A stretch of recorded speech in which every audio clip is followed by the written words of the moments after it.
তেল একেবাৰে কমাই দিছোঁ আৰু তেলত মাছ দিলে আপোনালোকে নুফুটিবলৈ এই হেকটো ট্ৰাই কৰিবচোন। বহুতে জানে নিশ্চয়, নিমখ দি দিব লাগে তেলত। আৰু মই এতিয়া এপিচ এপিচকৈ মাছ দি দিম।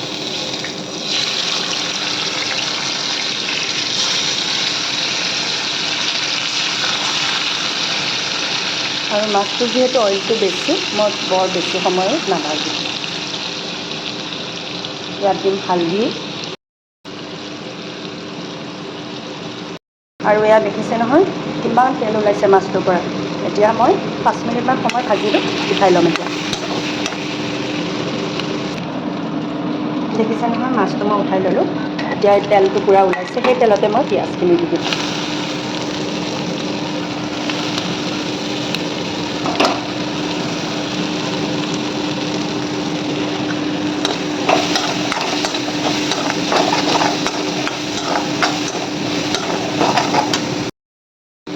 এতিয়া পিঁয়াজখিনি ভাজি মই ইয়াতে পিচি ৰখা মছলা, জিৰা, জালুক, জলকীয়া এইখিনি মই ইয়াতে দি দিছোঁ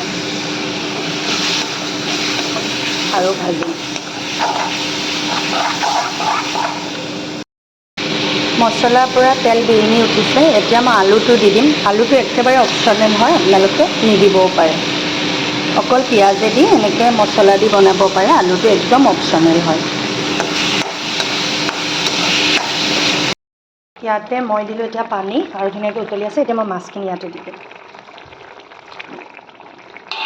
মাছখিনি দি দিলোঁ আৰু পূৰা শুকাই দিম। মই আচলতে গ্ৰেভি বনাম।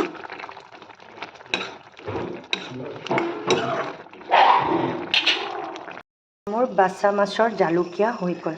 দেখিছে নহয় ইমান ধুনীয়া গোন্ধ এটা ওলাইছে। এইবিলাক আচলতে সাগৰীয়া মাছবিলাক ৰ'ষ্ট কৰি, নহ'লে গ্ৰিল কৰি বা এনেকৈ ফিছ ফিংগাৰ কৰি, তেনেকৈ মই আগতে আগতে মই এটা গ্ৰিল বাচা ফিছৰ ৰেচিপি এটা দিয়া আছে। আৰু যিসকলে এনেকৈ খাবলৈ বিচাৰিছে, আমাৰ লোকেল এটা ফিউজন কৰি টেষ্টটো এনেকৈ খাব পাৰে দেই।